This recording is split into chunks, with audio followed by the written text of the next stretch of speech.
ఇక ఇప్పుడు హీరోల్లో వేగంగా సినిమాలు చేసేది ఎవరా అని ఆలోచిస్తే చాలా మందికి గుర్తుకు వచ్చే పేరు నాని. ఎందుకంటే ఒక మూవీ సెట్స్ పై ఉండగానే మరొకటి అనౌన్స్మెంట్ చేస్తూ ఉంటాడు నాని.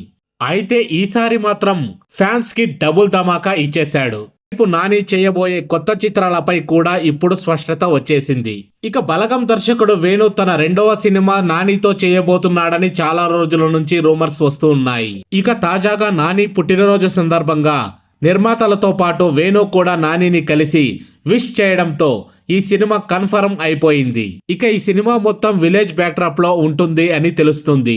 ఇక ఈ సినిమా గురించి మరిన్ని విశేషాలు త్వరలోనే తెలుస్తాయి. ఇక మరోవైపు ఓజీ తీస్తున్న సుజిత్ నానితో ఓ సినిమా చేయబోతున్నాడు అని తాజాగా ఓ వీడియో రిలీజ్ చేసి మరీ అధికారికంగా ప్రకటించేశారు. ఇక క్రూరమైన వ్యక్తి సౌమ్యుడిగా మారడంతో అతడి ప్రపంచం తలకిందులైపోతుంది. ఇక